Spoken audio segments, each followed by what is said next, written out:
яа. За өнөөдөр бол монголчуудын тусгаар тогтнолын өдөр, үндэсний ой санамжийн баярын өдөр. За энэ өдөр одоо энэ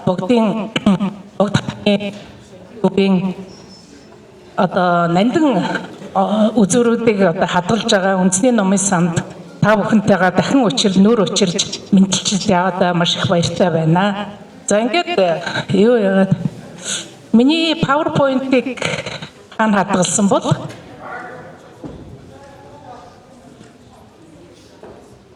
за баярлалаа.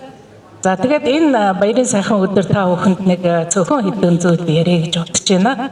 За тэгээд одоо бог тааны өв гэдэг юм өөрөө юуг агуулж байгаа юм бэ? Энд бид нар юуг ойлгох юм бэ гэдэг талаар одоо товч ярья.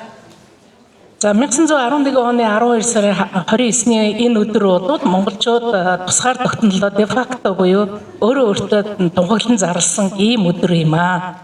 За энэ бол монголчууд бид хэн юм бэ гэсэн асуултанд одоо хариулт өгсөн мөч байсан.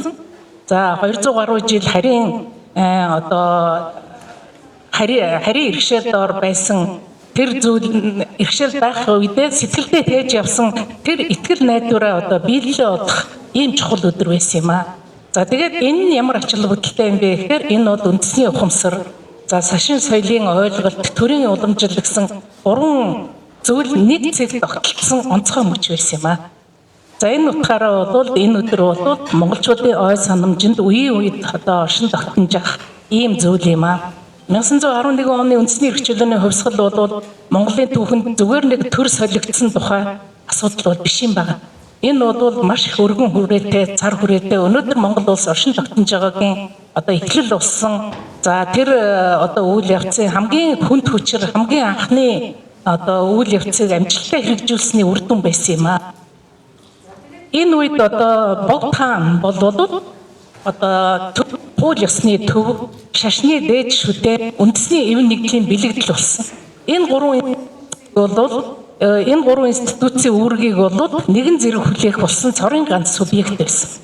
За мэдээж шашны тэргүүн гэдгээрээ бол одоо олон танигдсан нийт Монгол тургатны дунд маш их нэр нөлөөтэй ийм чухал хүн байсан.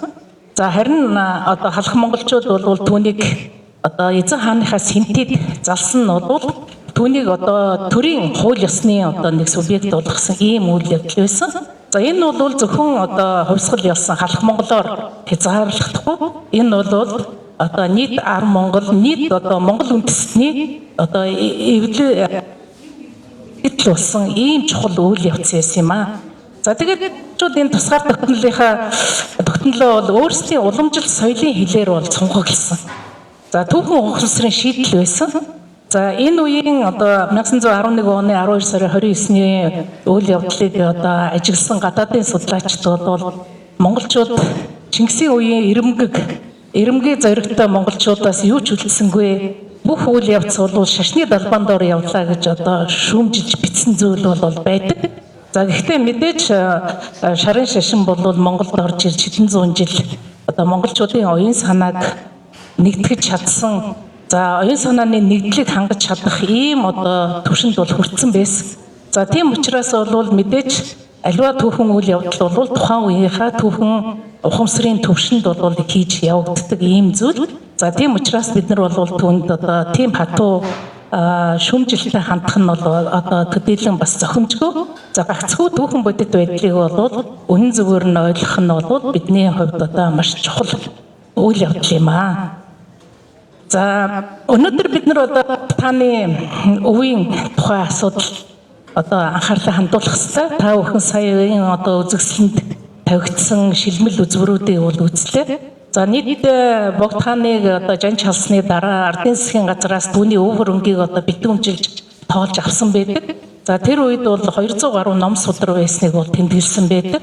За өнөөдөр номын сангийн дарга Ичээ хорлоо хадагтай хэлж байгаагаар бол одоо үндэсний номын санд бол 57 ширхэг нэр өгөх зүйл байгаа гэж байна. За тэгэхээр бусад одоо 43 зүйл одоо 143 зүйл одоо хаана хадгалагдж байна вэ? Үндэсний архивд байна уу? Төв хсаатны зүүн хүрээлэнгийн баримтын төвд байна уу те? За бусад газрууд байна уу? Энэ бүхнийг одоо нэгтгэж бүртгэж авч одоо бас аль нь өргөдөж халагдаж он цагийн бэрхшээл дадаг болсон байна уу гэдгийг бас тогтоох нь одоо бас их чухал асуудал юм байна гэдгийг бол өнөөдрийн энэ үзэсгэлэнг үзэх явцад бол тийм сэтгэл төрлөө. За өнөөдөр бид энэ үзэсгэлэн тавигдсан бог тааны үгийг харахад бол энэ за өргөмжил бичгүүд байна те бог таанд болон хатанд одоо өргөсөн өргөмжил бичгүүд. За Монголын ард түмнөөс тэр хоёрд ерөөлүүдж одоо айлтгсан тэр айлтгаараар өнөөдрийн үзэсгэлэн бол нэгдсэн байна. Энэ бол бас утга учир бэлгэдлийнхаа хувьд бол маш зөв байр байсан байна гэж би бол ажиг надад санагдлаа. За тэгээд мэдээж энэ хүн бол шашны тэргүүн байсан учраас айлтгал, залбирал, за лүндэн, намтар, за сүмбэн зохиолууд гэдэг ийм зүйлүүд бол тавигдсан байна. Эдгээр зүйл бол ганцхан одоо шашны ном судар гэж ойлгвол одоо маш дутуу ойлголт болно.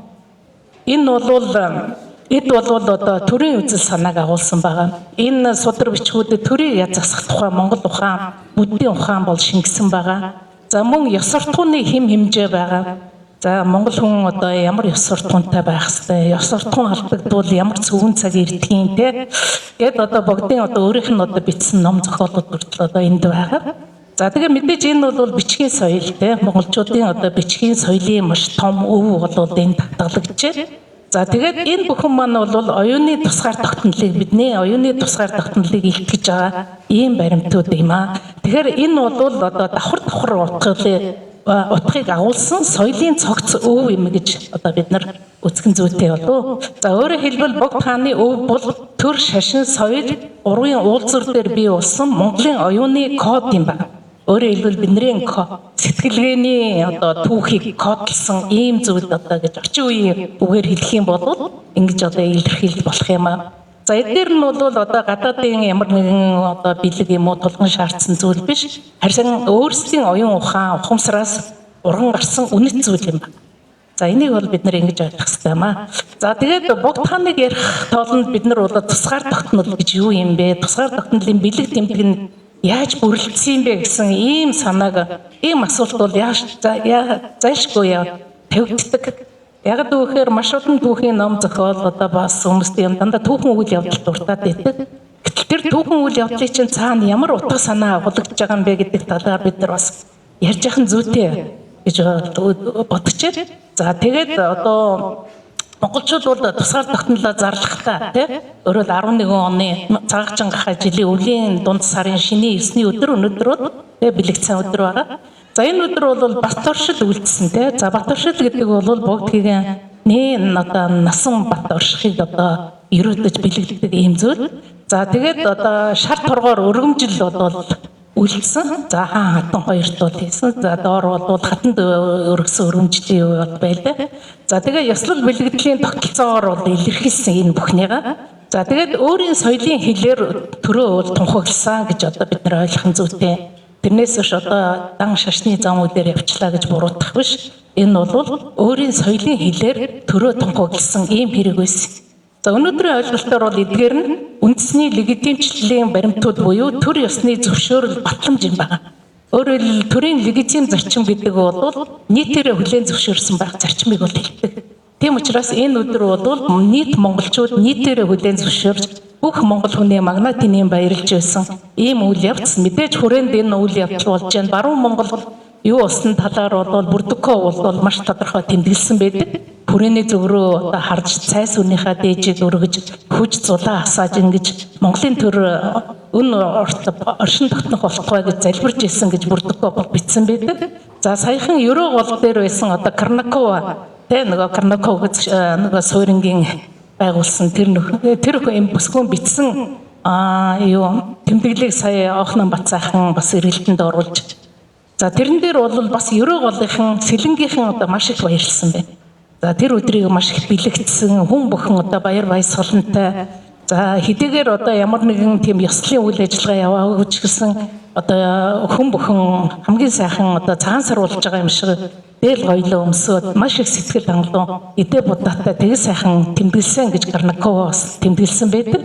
За тэгэхээр энэ бүхэн бол одоо бүх нийтээрээ энэ үндэсний энэ тусгаар тогтнол энэ тунхаглан зарлж байгаа тусгаар тогтнол эмхлэн байгуулсан төр улсын нь бол легитим чанараа бол анханасаа ихэнх хүртсэн гэдгийг бол харуулж байгаа маа. За ингээд соёлын дархлаа гэдэг асуудлыг бид нар одоо өнөөдөр бол яах аргагүй нүүднээс бол авч үзэх ёстой. За соёлын дархлаа гэдэг нь бол одоо өнгөрсөнд сохроор зурлахыг бол хэлэхгүй. За шүтлгийн мухар сүсэг болгохыг ч хэлэхгүй. За харин өөрийн үнэт зүйлийг танин мэдэж дамжуулах хүнд нөхцөлч гэсэн хадгалж үүдэх чадвар юм байна. За 20 дугаар зууны турш Монгол орн асар их өөрчлөлтийг туулсан ч дүр өв болвол монголчуудын оюун санаанд бол тасраг. Заримдаа ил гарч заримдаа далд хэлбэрээр амьдэрсэн. Зарим үед бол өвгдөөс өөр хүүхдүүд дамжуулсаар ирсэн. За энэ бол монголчуудын соёлын төсвөр хийгээд соёлын дархлааны нэгэн бодит жишээ юм аа. За өнөө цагт ач холбогдол нь юу байгаа юм бэ? Тэгвэл энэ зүйлийн те.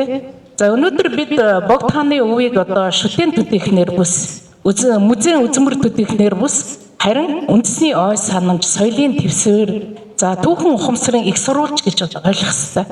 За энийг дахин унших шаардлагатай. За тэгээд түүхэн ойг тэмдэглэнэ гэдэг бол ард түмний одоо түүхэн ой санамжийг сэргээх ийм чухал ач холбогдолтой байдаг. За тийм ч учраас бид нар одоо энэ 12 сарын 29 зохих ач холбогдол өгч энийг одоо энэ түүхэн ухамсараа тээж хойч үедээ яаж өвлүүлэх вэ гэдгийг одоо бодит арга хэмжээ хэрэгсэл болгож хэрэгжүүлдэг ийм чухал өдөр юм. Даанч харамсалтай нь одоо шинэ он солигдох шинэ жилийн шоуны өмнө одоо бас их дарагддаг. За дээрээс нь төр засгаас одоо баримталж байгаа бодлого бол одоо үнэхээр судлаач бид нарыг бол одоо гомдоож байна. Одоо үндэсний телевиз яагаад одоо энэ 29-ний үйл ажиллагаатай хамаатай юмуудыг нэвтрүүлэхгүй байгаа юм бэ гэдэг асуудал байна. Өнөөдөр одоо би сайн мэдэхгүй байна л да энд байж байгаа учраас олон хүн сая ингээ фэйсбүүкийн постны дор үндэсний телевизээр чи юу ч гарахгүй юм шүү дээ гэж бичих юм. 2-3 хүн тэгж бичлээ. Одоо тийм байгаа бол маш их харамсмаар байна.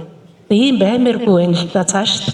Тэгээ энийг одоо бодлого боловсруулдаг барьдаг хүмүүсүүд тэр ерөнхийлөгч зөвлөдөг хүмүүсүүд эдгээр бас одоо ерөнхийлөгчтэй шууд хамааралтай үгүйг би бас хэлж мэдэхгүй байна. Гэхдээ одоо ямар ч байсан тэр олон нийтийн телевиз, үндэсний телевиз маань одоо бас энийг зохих хэмжээгээр одоо анхаарал авах хэрэгтэй болов гэж би бодож байна. За тэгээд энэ өв бол өнгөрсөнд хамаарах дурсамж бус. Харин өнөөдөр бид хэн юм бэ? Маргааш бид хэн байх юм бэ гэдгийг ойлгох чиглүүлсэн одоо амьд өв юм аа. Ийм учраас бол бидний одоо энийг бол нандинах ёстой. За тэгээ эцэст нь хэлэхэд бол бог тааны өв бол Монголын тусгаар тогтнолын одоо сэтгэлгээ, үндэсний ой санамж, соёлын дархлааны одоо амьд цөм юм ба. Тусгаар тогтнол гэдэг бол ганцхан огноо биш. Тэдний сарын төдний өдөр гэсэн тийм зүйл бол биш. Тусгаар тогтнол гэдэг бол сэтгэлгээ, тусгаар тогтнол гэдэг бол ой санамж, тусгаар тогтнол гэдэг бол өөрийнхөө оршин зориг юм ба. Тийм учраас энэ бүхэн одоо биднэрт одоо маш их ач холбогдолтой ийм зүйл байгаамаа. За ингээд яг цагтаа багтааваа. За анхаарал тавьсан баярлалаа. За танд их баярлалаа. Өнөөдөр